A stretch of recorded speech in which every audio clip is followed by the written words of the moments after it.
Olá, estamos de volta com mais um vídeo do canal Médico de Primeira, informação de qualidade para você que não tem tempo a perder.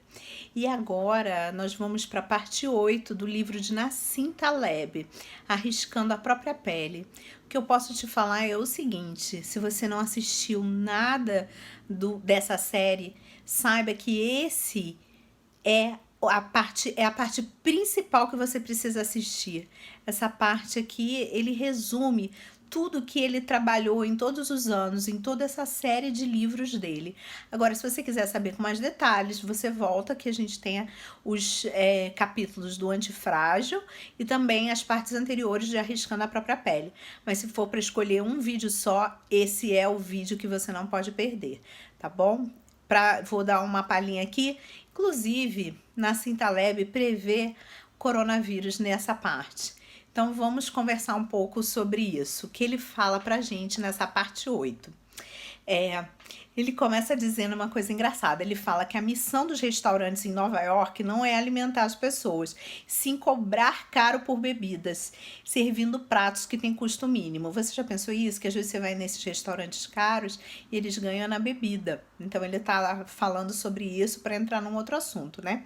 Então, quando nós examinamos a religião e as superstições, devemos levar em consideração a finalidade.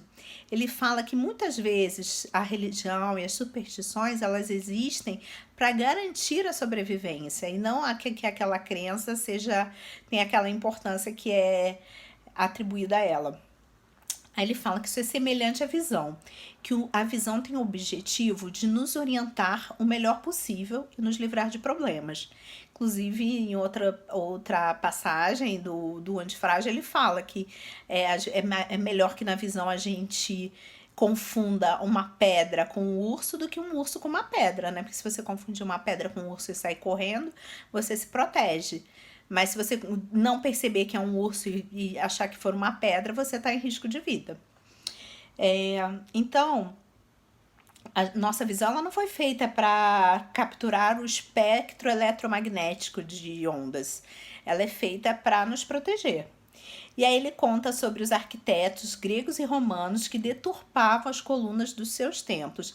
Então, se você vai no Partenon, lá as colunas elas vão ser discretamente modificadas e inclinadas para dentro, para que a gente tenha a impressão estética de que elas estão sempre retas.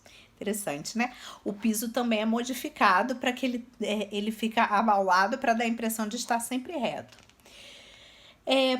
E existe alguma diferença entre aumentar a percepção estética de uma pessoa e acreditar em Papai Noel? O autor fala. Não, a menos que isso vá causar algum dano. A menos que isso vá causar algum dano. A sobrevivência vem em primeiro lugar. Verdade, compreensão e ciência depois. Ninguém precisa de ciência para sobreviver. Sobrevivemos por centenas de milhões de anos sem ciência, né? Mas é preciso sobreviver para fazer ciência. E como dizia sua avó, é sempre melhor prevenir do que remediar. Então, Warren Buffett diz: para ganhar dinheiro, você deve primeiro sobreviver. E o que significa a sobrevivência? A sua sobrevivência? Da sua família? Da humanidade como um todo? Minha sobrevivência, o autor fala, não é tão importante quanto a sobrevivência de coisas que não têm uma expectativa de vida limitada, como a humanidade ou o planeta Terra. Que é coisa mais importante do que isso nos dizem que vivemos agora?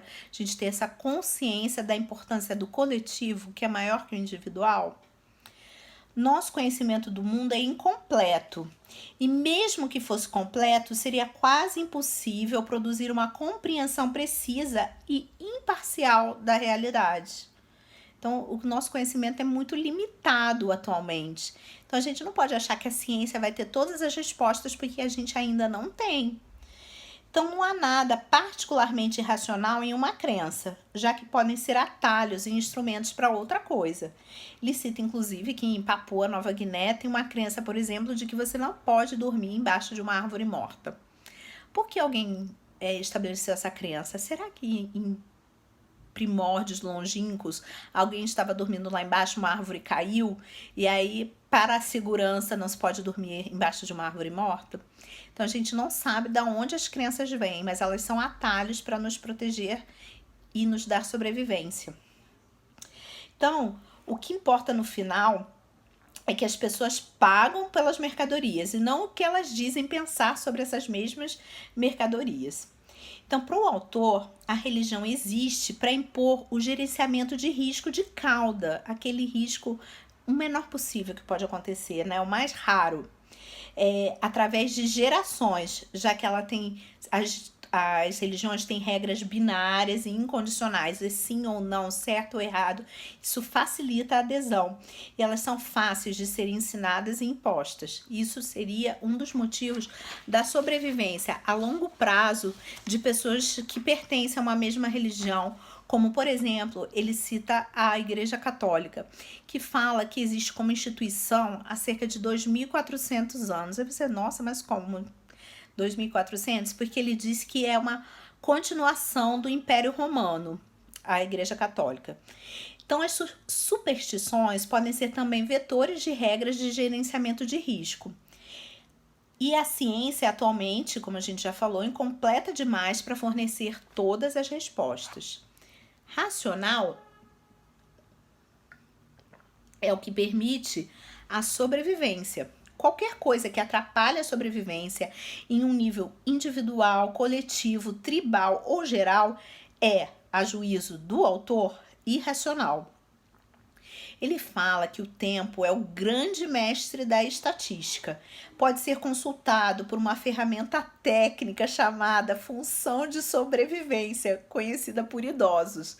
Ele faz essa brincadeira, mas os idosos conhecem aquilo como sobreviver ao tempo.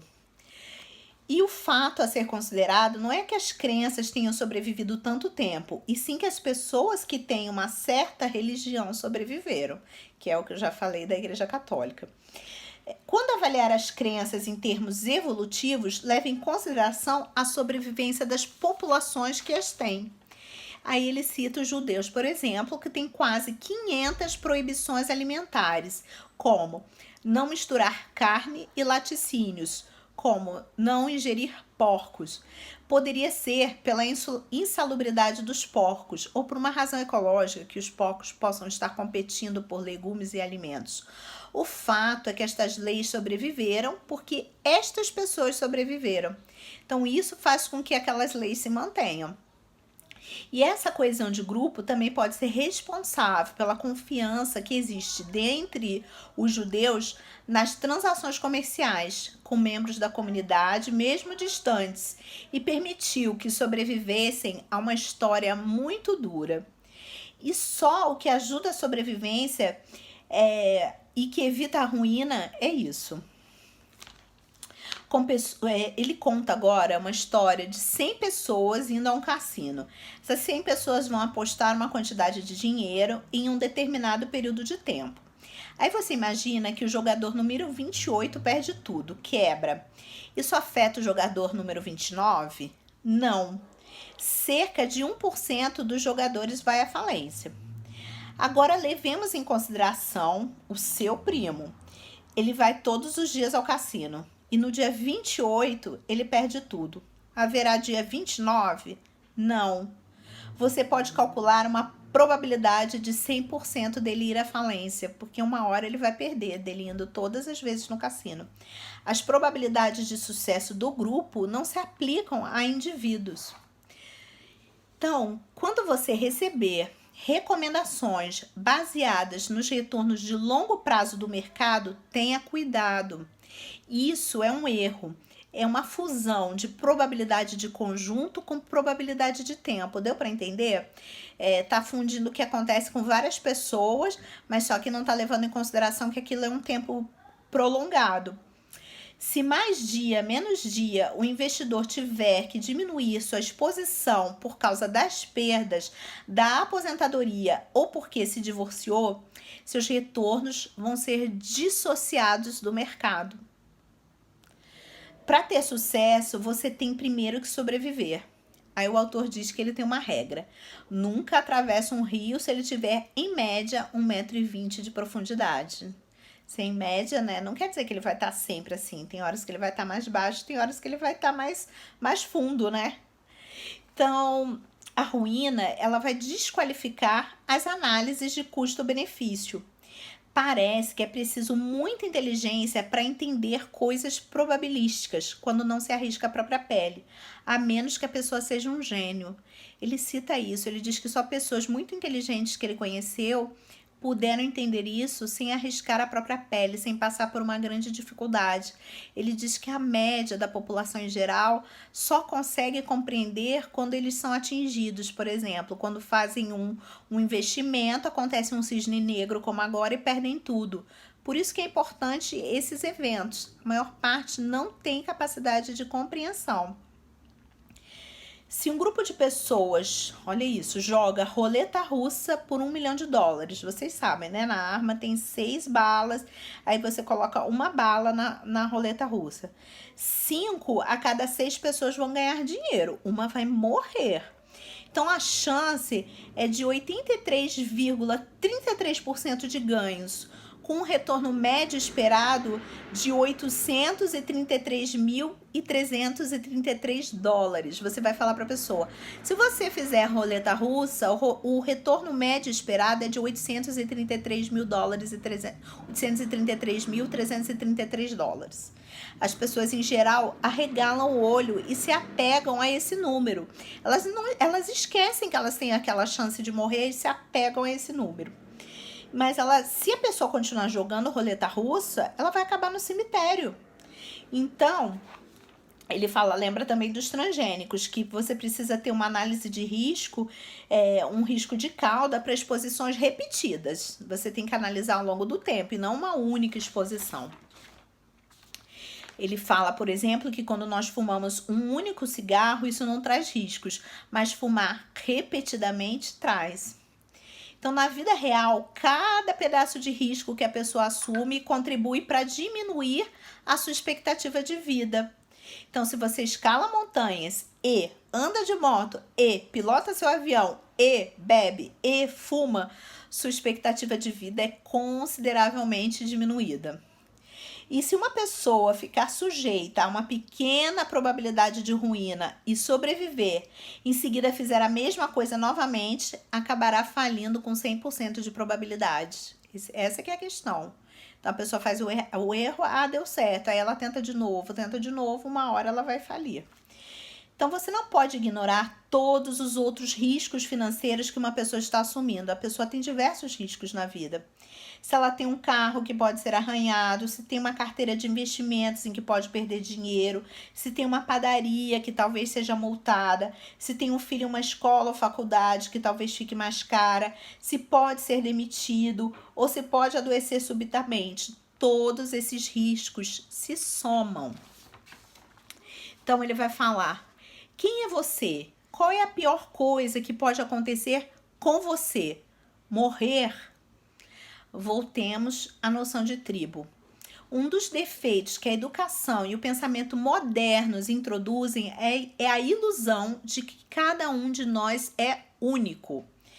Pior que a sua morte pode ser a sua morte, mas a morte dos seus filhos, dos seus sobrinhos, dos seus primos. E pior do que isso, pode ser a sua morte, a morte dos seus filhos, dos seus sobrinhos, dos seus primos e de toda a humanidade. Então, como a sua morte pode ser a pior coisa que você vai enfrentar na vida? Então, espero que você tenha refletido e agora a gente vai para continuar essa parte num próximo vídeo. Se você gostou, compartilhe.